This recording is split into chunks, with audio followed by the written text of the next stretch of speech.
सिंह साहब, ज़रा मुझे ये समझाइए, ओपी सिंह साहब, यहाँ आप देखिए जैसे कि जैन साहब निकल ऑलमोस्ट 2 ईयर तो वो पता चल रहा है कि इनकी प्रिपरेशन चल रही थी, इससे पहले से ही उनकी प्लानिंग चल रही होगी, क्योंकि इतना बड़ा तंत्र तैयार करने में इतना कम समय तो नहीं लगा होगा। और सुरक्षा एजेंसीज को अगर इसकी भनक नहीं लग गई, अगर इतना वक्त लग गया, तो क्या कहीं चूक हो गई थी क्या? देखिए, सबसे पहले तो मैं ये क्लियर कर दूं कि व्हाइट कॉलर टेरर क्रिमिनल्स और या व्हाइट कॉलर टेरर मॉड्यूल जो कहा जा रहा है, ये शायद मीडिया का क्रिएशन है। व्हाइट कॉलर्स तो हमेशा रहे हैं। पहले के जमाने में भी रेडिकलाइजेशन होता रहा है, टेररिस्ट पकड़े जाते रहे हैं। उनमें टेक्निकल लोग होते थे, पहले इंजीनियर्स होते थे, सॉफ्टवेयर इंजीनियर्स होते थे। यहाँ तक कि उसामा बिन लादेन खुद अपने आप में एक बहुत बड़ा पढ़ा लिखा आदमी था। बहुत सारे ऐसे हम लोगों के ग्लोबल लेवल पे भी और नेशनल लेवल पे भी इस तरह के दृष्टांत आए हैं। तो ये कोई नई बात नहीं है कि पढ़े लिखे एजुकेटेड आदमी इसमें सम्मिलित हैं। What is so surprising is कि इसमें सारे जो नेटवर्क्स हैं वो डॉक्टर्स के हैं। जो संभवतः एक पैराडाइम शिफ्ट हुआ है, एक डिपार्चर हुआ है कि पहले इंजीनियर्स और टेक्निकल एक्सपर्ट्स होते थे, अब जो है डॉक्टर्स हो रहे हैं। इसीलिए इनका नेटवर्क जो भी एक्सपोज हो रहा है, जैसे जैसे इनकी परतें दर परतें खुलती जा रही हैं, ये पता चल रहा है कि मेडिकल कॉलेज से मेडिकल स्टूडेंट्स का लिंक होता जा रहा है, चाहे वो जम्मू एंड कश्मीर हो, उत्तर प्रदेश हो, हरियाणा हो, अल फजल यूनिवर्सिटी हो या जो भी हो। तो एक जो डॉक्टर्स का, जो मेडिकल एक्सपर्ट्स का है, वो बहुत ही चौंकाने वाली बात है। और उसका सबसे बड़ा कारण ये हमें लग रहा है कि सारा फोकस जो है इंजीनियर्स और सॉफ्टवेयर इंजीनियर्स पे होता था। डॉक्टर्स को हम लोग एक बहुत बड़े समाज के सेवक के रूप में जानते हैं, इसलिए उन पर शक नहीं जाता है, उन पर निगाहें नहीं जाती हैं। और वो चूंकि समाज सेवा के रूप में समाज सेवा करते हुए पाए जाते हैं, इसलिए एक उनका एक फिलॉसफी ये भी हो सकता है कि डॉक्टर्स को इन्वॉल्व करें ताकि लोगों की निगाहें, लोगों की नजर उस पर नहीं पड़े। This is number 1। नंबर 2 कि ये रैमिफिकेशंस जो है वो लोकल से नेशनल से होता हुआ ग्लोबल पे आ रहा है।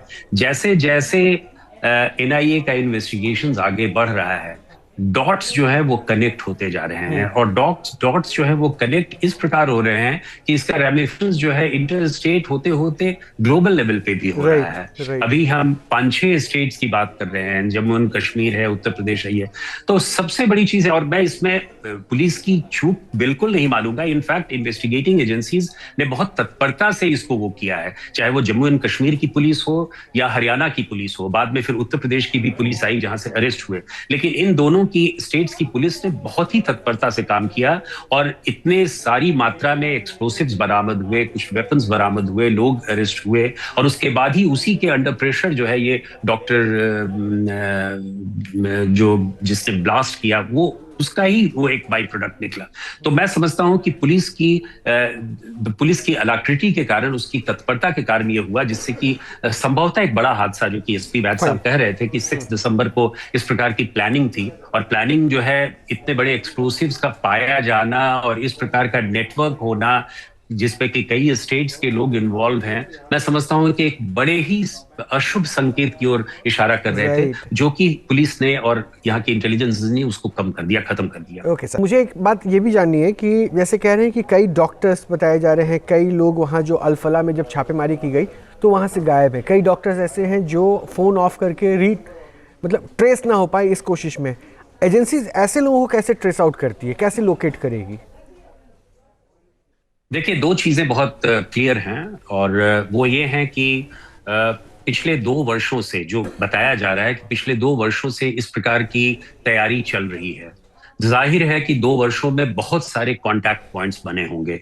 ये डॉक्टर्स जितने भी जो मेन एक्टर्स हैं, जो प्रोटेगोनिस्ट्स हैं, उनकी जान पहचान, उनका इंटरैक्शंस, उनका इंटरफेस बहुत से लोगों से हुआ होगा।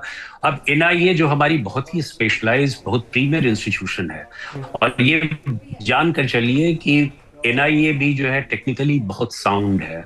वहां के हमारे ऑफिसर्स ब्रिलियंट हैं, इन्वेस्टिगेशन पद्धति बहुत मॉडर्न है, टेक्निकल सैवी है, सब कुछ है। नेचुरली टाइम लगेगा और टाइम वो कर रहे हैं। बहुत सी चीजें हमें मालूम नहीं है, पब्लिक डोमेन में नहीं है, और जो सही भी है कि हम उन सब चीजों को न जानना चाहेंगे न बताना चाहेंगे। जब वो अंत में जब उसका निष्कर्ष निकलेगा तब पब्लिक को जानना चाहिए, क्योंकि इन्वेस्टिगेशंस, इस तरह की इन्वेस्टिगेशंस, टेरर रिलेटेड इन्वेस्टिगेशंस हमेशा प्राइवेसी में होती है, सीक्रेट होती है। तो 2 वर्षों का जो कार्यकाल रहा है इन टेररिस्ट का, जो पिछले 2 वर्षों से काम कर रहे हैं, नेचुरली एनआईए को भी मेहनत करनी पड़ रही है और सारे डॉट्स को कनेक्ट करने पड़ रहे हैं, चाहे वो टेक्निकल टूल्स के माध्यम से या ह्यूमन इंटरफेस के माध्यम से या बहुत सारे सर्विलांस के माध्यम से।